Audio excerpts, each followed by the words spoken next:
this profession has changed dramatically over this year. 2020 has thrown us curveballs that, frankly, we have never really thought about in the past. One of the things, even particular, that I think of in the insurance space is, we always think offense, offense. How do we increase? How do we increase?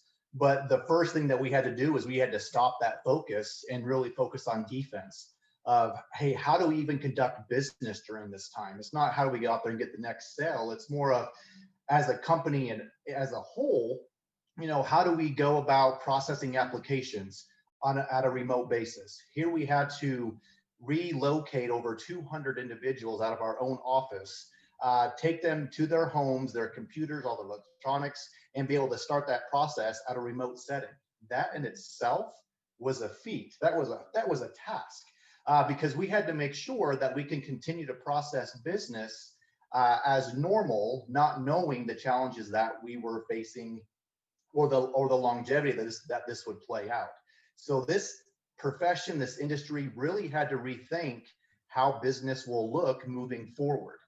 As we talk about the pre-need space, it has navigated a certain way for so long.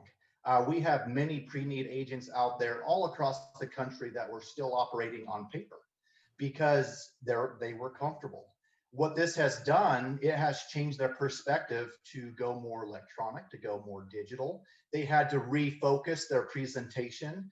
It was something that they had to step out of their comfort zone, but it was something that was necessary, because you have to think, as everybody was affected in their own way, the pre-need agents that are out there, they would only continue to make an income and support their family, support themselves, if they were still meeting with families. And so they really had to adjust the way they conduct business based upon the circumstances that they had, in order to still meet families virtually. A lot of the areas, the in-person visits had to totally stop. And it was interesting to see how everywhere in the country it was affected differently. Now, in the past, we've had experiences where we might experience a hurricane or a natural disaster in certain areas where we can pivot around, certain cities.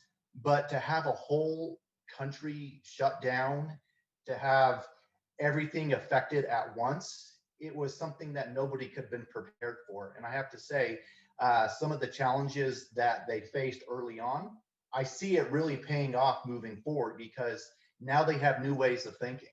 And so looking back and looking to where we are today, I'm actually really excited where this profession is going to continue to go, because it's taught us to look in different ways that for so long we were nervous to even go and even look. So even though there's been a lot of challenges, there's a lot of great things coming out of it. So, Cameron, I completely agree with all of those comments because, well, a couple things. First of all, I love the idea of how the pandemic propelled our profession, because I do. I think it forced us forward in so many ways in how we reacted. And, as far as some of the things that I've seen in our profession, and it cut across all the layers of death care, pre-need, and obviously included, is you're right. The first thing was this, we are no longer able to really be face to face.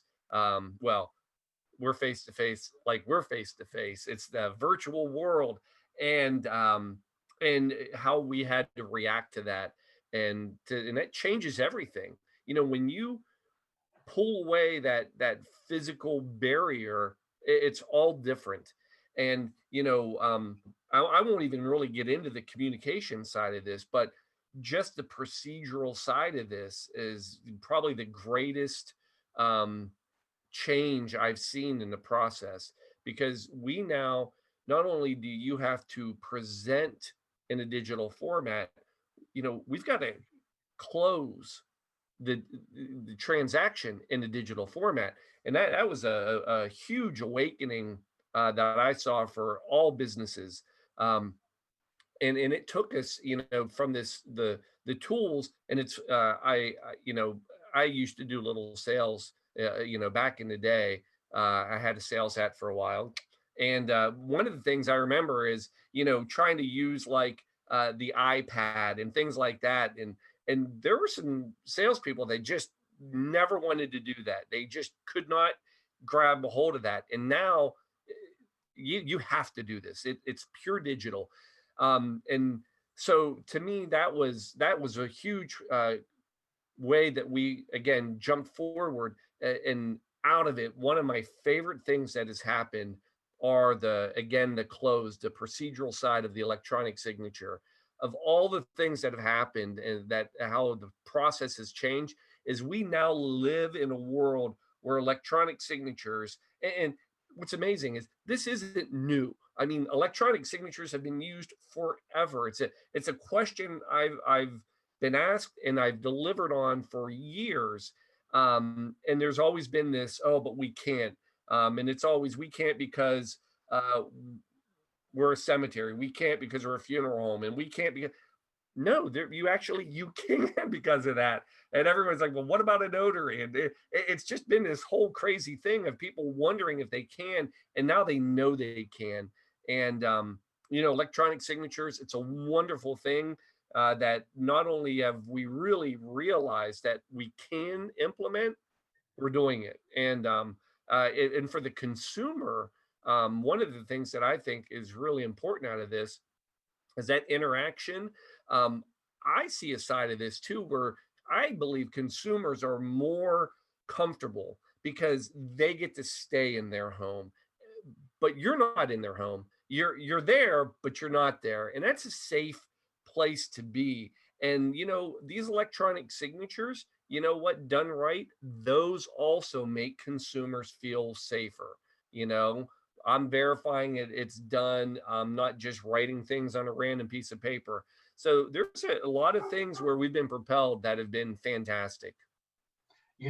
As you were speaking and saying some of those things, Paul, again, I agree with you 100%. When you talk about electronic signatures, in our profession, a lot of that seems new, but we forget that those are things that we do every single day. We purchase on Amazon. We do so many things electronic, but when we bring it into, the death care industry or the funeral industry, it just seems so foreign. We were fortunate enough that we had electronic process. We had an e-app that our agents and our marketing partners that we work with across the country had access to. So we were very lucky there. But I think the key word that I take from all of this is the word comfortable. I think it's very easy for us to get comfortable with what we do day in, day out. And so when we had to step out of our comfort zone, what that allowed us to do was actually grow. I mean, there were funeral homes that still requested a physical check that we mailed to them on claims. And they just did not want to go to that EFT or that electronic funds transfer because it wasn't normal for them. They weren't comfortable because they've been in this same routine for so long. But now that they're experiencing that, they're saying to themselves, wow, this is great. So it's given them new eyes, it's given them new perspectives. And so it's really been able to take us away from what we do and what we're comfortable with and really helping us go in that growth pattern, which is really exciting. And as for remote signatures, we have remote signatures and we also even have voice signatures, which has been great. Again, we're trying to make the consumer as comfortable as they can be and put into a situation where they can still have these conversations and they don't have to worry about having, the physical face to face, but yet we can do this virtual, which has been very nice. Yeah. Again, I think the fact that the profession has been able to embrace this and again become comfortable with it, and then turn around and the consumer's comfortable with it, things that have been there. And I always I kind of joke that death care, we've been about, I don't know, 15, 20 years behind on a lot of things, because like you said, signatures, electronic signatures, you do it all the time. You know what I mean? Every day you go out, think of all the places you go where it's just automatic. And it's nice to see that we're caught up. And that's a great takeaway from this.